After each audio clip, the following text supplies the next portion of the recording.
सिर्फ 15 सेकंड की एक छोटी सी क्लिप। टॉम क्रूज और ब्रैड पिट एक टूटी हुई छत पर शाम के समय लड़ते हुए दिखाई देते हैं। इस वायरल क्लिप में एक बिग बजट हॉलीवुड फिल्म के सभी एलिमेंट्स मौजूद हैं। शानदार कैमरा एंगल, खतरनाक stunts, crisp sound effects, haunting music, action choreography, colour grading, everything सब इतना बढ़िया कि हॉलीवुड के दिग्गज भी शॉक्ड रह गए। ये सब सुनने में कितना पॉजिटिव लगता है, नहीं? पर ऐसा है नहीं, क्योंकि टॉम क्रूज और ब्रैड पिट ने कभी ये सीन शूट किया ही नहीं था। असल में ये वीडियो एक powerful artificial intelligence video tool से तैयार किया गया है, सी डांस 2.0। एआई वीडियो टूल से फिल्मों के सीन वगैरह पहले भी बने थे, लेकिन जो क्लिप सी डांस ने बनाई वैसा आउटपुट किसी ने आज तक दिया ही नहीं था। ऐसी डिटेलिंग थी कि पहली नजर में ये पकड़ना बेहद मुश्किल था कि ये सीन कंप्यूटर कोड से बना है, ना कि हफ्तों महीनों की मेहनत से। इसीलिए इस क्लिप ने हॉलीवुड आर्टिस्ट्स और प्रोफेशनल्स को चिंता में डाल दिया कि अगर अब एआई ये भी कर लेगा तो हम क्या करेंगे, और अगर ऐसे काम होने लगेगा तो फिर कंसेंट और कॉपीराइट का क्या होगा? क्या बड़े स्टूडियोज की मोनोपोली बेमानी हो जाएगी? नमस्ते, मेरा नाम है आस्था और आप देख रहे हैं खबरगाह। इस वीडियो में हम एक और एआई आपदा को डिस्कस करेंगे जिसका नाम है सी डांस 2.0। राहत की बात यह है कि ब्रैड पिट और टॉम क्रूज का ये एक्शन सीक्वेंस बना जरूर एआई टूल से था, लेकिन इसे एआई ने डायरेक्ट नहीं किया था। इस वीडियो के डायरेक्टर हैं आयरलैंड के डायरेक्टर रुआरी रॉबिन्सन, जिन्होंने सिर्फ 2 सेंटेंस का एक छोटा सा प्रॉम्प्ट लिखकर एक और बटन दबाकर सी डांस 2.0 से इसे बनाया। Seedance Chinese tech company ByteDance का प्रोडक्ट है। ये वही बाइट डांस है जिसने टिकटॉक बनाया है। पहले के एआई वीडियोस घटिया और नकली लगते थे, जिन्हें एआई स्लॉप कहा जाता है, लेकिन Brad Pitt Tom cruise starrer ये वीडियो इतनी असली और कन्विंसिंग लग रही थी कि बॉलीवुड की टॉप ऑर्गेनाइजेशंस और कंपनीज ने तुरंत इसको भर कर क्रिटिसाइज करना शुरू कर दिया। डेडपुल वुल्वरीन जैसी फिल्म के राइटर रेट रीज ने एक इंटरव्यू में कहा, हम सभी लोग जो इस इंडस्ट्री में काम करते हैं और जिन्होंने अपनी पूरी जिंदगी और करियर इसे दिया है, उनके लिए ये बेहद डराने वाली चीज है। मुझे साफ दिख रहा है कि इसकी वजह से कई लोगों की नौकरियां जा सकती हैं। सी डांस लॉन्च हुआ था जून 2025 में, लेकिन उस समय इस पर ज्यादा ध्यान नहीं दिया गया था। असली हलचल तब मची जब इसका दूसरा वर्जन सी डांस 2.0 8 महीने बाद आया। सी डांस और सी डांस 2.0 दोनों ही एआई टूल्स हैं जिन्हें इस्तेमाल करना बहुत आसान है। ये तस्वीर या लिखे हुए शब्दों मतलब टेक्स्ट को वीडियो में बदल सकते हैं। इसका मतलब है कि आप सिर्फ एक फोटो या छोटा सा सेंटेंस देंगे और ये टूल्स उससे पूरा वीडियो तैयार कर सकते हैं। नीडलेस टू से सी डांस 2.0 अपने प्रेडिसेसर से कई गुना बेटर है, इसीलिए इसकी तारीफ में कसीदे भी पड़े जा रहे हैं। डेविड कोक, जो सिंगापुर की animation company tiny island productions चलाते हैं, कहते हैं कि सी डांस द्वारा बनाए गए कॉम्प्लेक्स एक्शन सीन्स उसके कंपेरेटर्स के मुकाबले ज्यादा रियल और इम्पैक्टफुल लगते हैं। उन्होंने कहा कि ऐसा महसूस होता है जैसे कोई प्रोफेशनल सिनेमेटोग्राफर या एक्शन फिल्मों में एक्सपर्ट कैमरा डायरेक्टर आपकी मदद कर रहा हो। दूसरे एआई टूल्स जैसे मिड जर्नी और ओपन एआई के सोरा की तरह सी डांस भी छोटे से टेक्स्ट प्रॉम्प्ट से वीडियो बना सकता है। कई बार तो सिर्फ एक लाइन लिखने से ही बहुत हाई क्वालिटी वीडियोस तैयार हो जाती हैं। AI ethics researcher Margaret Mitchell के अनुसार सी डांस की सबसे खास बात यह है कि ये टेक्स्ट, तस्वीर और आवाज, इन तीनों को एक ही सिस्टम में जोड़कर पूरा वीडियो बना सकता है। इसीलिए इसका रिजल्ट ज्यादा रियल और इम्पैक्टफुल लगता है। बाइट डांस का सी डांस 2.0 अपनी तरह के सबसे एडवांस टूल्स में से एक माना जा रहा है। इस साल चाइनीज टेक कंपनीज द्वारा लॉन्च किए गए एआई मॉडल्स की लहर में ये सबसे ज्यादा कंट्रोवर्शियल मॉडल बन गया है। जैसे जैसे एआई इंडस्ट्री पर कब्जा करने की दौड़ तेज हो रही है, वैसे वैसे इस तरह के टूल्स को लेकर चिंता और बहस भी तेजी से बढ़ रही है। CNN वर्ल्ड की रिपोर्ट के मुताबिक इसके लॉन्च के तुरंत बाद बड़ी मीडिया कंपनीज जैसे पैरामाउंट और डिज्नी ने बाइट डांस को सीज एंड डिजिस्ट लेटर, कानूनी नोटिस भेजे।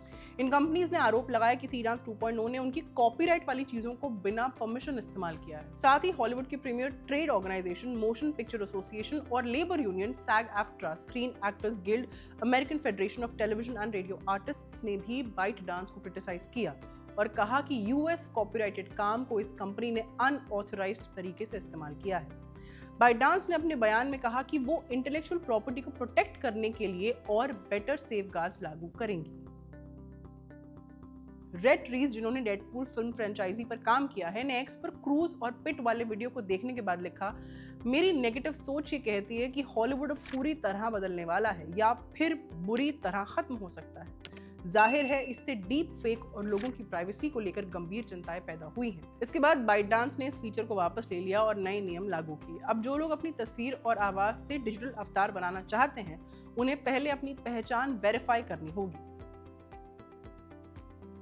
हॉलीवुड के ओपन क्रिटिसिज्म के बाद बाइटडांस ने एक बयान में कहा कि कंपनी इंटेलेक्चुअल प्रॉपर्टी राइट्स का सम्मान करती है और अपने प्लेटफॉर्म पर बगैर इजाजत किसी की चीज या किसी का चेहरा इस्तेमाल होने से रोकने के लिए और सख्त कदम उठाएगी। हालांकि कंपनी ने ये नहीं बताया कि वो ये करेगी कैसे। यूजर्स की शिकायतों के बाद बाइटडांस को कुछ फीचर्स वापस लेने पड़े। साथ ही चाइना की इंस्टाग्राम जैसी पॉपुलर ऐप रेड नोट को भी रूल स्ट्रिक्ट करने पड़े। अब इस ऐप पर बगैर सही लेबल के एआई से बनाए गए कंटेंट को पोस्ट करने को रिस्ट्रिक्ट किया जा रहा है। साथ ही सीडांस 2.0 का लॉन्च ऐसे समय हुआ है जब चाइना में एआई से जुड़े कंटेंट के लिए नियम और कानून पहले से ज्यादा स्ट्रिक्ट किए जा रहे हैं। दरअसल चाइना में एआई को लेकर डोमेस्टिक रूल्स और रेगुलेशंस दुनिया के ज्यादातर देशों से ज्यादा सख्त हैं। इसकी अहम वजहों में से एक वहां की लॉन्ग स्टैंडिंग सेंसरशिप है। पिछले हफ्ते cyber space administration of China ने कहा कि वो बिना लेबल वाले एआई जनरेटेड कंटेंट के खिलाफ सख्त कार्रवाई कर रही है। इस कार्रवाई में 13,000 से ज्यादा अकाउंट्स को पेनलाइज किया गया और लाखों पोस्ट्स हटा दिए गए। हालांकि चाइनीज इंटरनेट पर एआई जनरेटेड कंटेंट से जुड़े रूल्स अमूमन असमान तरीके से लागू होते हैं। एक China focus newsletter China talk में निक कॉर्बिनो लिखते हैं, ऐसा इसलिए होता है क्योंकि अलग अलग ऐप्स पर कंटेंट को कंट्रोल करना मुश्किल होता है। साथ ही टेक कंपनीज को ज्यादा यूजर कंटेंट को बढ़ावा देने के लिए इंसेंटिव्स भी मिलते हैं, जिससे रूल्स को लागू करना और मुश्किल हो जाता है। एनालिस्ट्स के मुताबिक चाइना एक बहुत नाजुक बैलेंस बनाने की कोशिश कर रहा है। एक तरफ वो अपने देश में एआई टेक के डेवलपमेंट को बढ़ावा देना चाहता है और दूसरी तरफ वो इस बात पर स्ट्रिक्ट कंट्रोल भी रखना चाहता है कि इन एआई मॉडल्स को यूज कैसे किया जाए। लेडन यूनिवर्सिटी के प्रोफेसर रॉजर क्रीमर्स ने कहा कि एआई इंडस्ट्री में काम करने वाले लोग अक्सर कहते हैं कि चाइनीज गवर्नमेंट के रूल्स एआई डेवलपमेंट को धीमा कर देते हैं, क्योंकि चाइना का कंटेंट कंट्रोल सिस्टम इस बात पर काफी लिमिट्स लगाता है कि आप क्या बना सकते हैं और ये डेवलपर्स के लिए एक दिक्कत है। अमेरिकी मीडिया कंपनीज या बाकी सोर्सेज द्वारा कुछ फोटोज या डेटा के यूसेज को रोकने का प्रेशर भी एआई को और बेहतर बनाने के प्रोसेस पर असर डाल सकता है।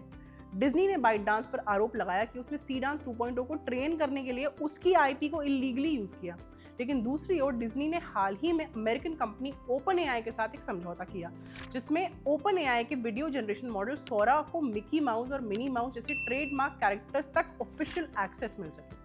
साथ ही उन्होंने कहा कि एआई के यूज और ट्रेनिंग पर लगाए गए रिस्ट्रिक्शंस कभी कभी नई खोज और इनोवेशन को भी बढ़ावा दे सकते हैं। जैसे चाइनीज कंपनी डीपसीक ने इंडस्ट्री की बड़ी कंपनीज के मुकाबले बहुत कम बजट होने के बावजूद एक मजबूत एआई चैटबॉट तैयार कर लिया था। इंडस्ट्री के कई एक्सपर्ट्स ने चिंता जताई है कि एआई टूल्स फिल्म इंडस्ट्री के क्रिएटिव इकोसिस्टम को पूरी तरह बदल सकते हैं या उसे डिस्टेबलाइज भी कर सकते हैं। मतलब ये कि फ्यूचर में फिल्म्स, वीडियोस और कंटेंट बनाने का तरीका पूरी तरह बदल सकता है, जिससे कई लोगों की नौकरियां तक जा सकती हैं और पूरी इंडस्ट्री पर असर पड़ सकता है। सीडांस 2.0 अभी सभी लोगों के लिए पब्लिकली अवेलेबल नहीं है, लेकिन कई लोगों ने इसे अब तक का सबसे एडवांस्ड और सोफिस्टिकेटेड टूल बताया है। ये इमेजेस, ऑडियो, वीडियो और टेक्स्ट प्रॉम्प्ट्स का इस्तेमाल करके बहुत कम लागत में सिर्फ कुछ ही समय में पॉलिश्ड कैरेक्टर्स और बेहतर मोशन एडिटिंग के साथ छोटे छोटे सीन्स तैयार कर सकता है। आज की वीडियो यहीं तक, मिलेंगे अगली बार विद अनदर स्टोरी। कैमरा के पीछे हमारे साथी अभिषेक, मेरा नाम है आस्था। देखते रहिए खबरगांव। शुक्रिया।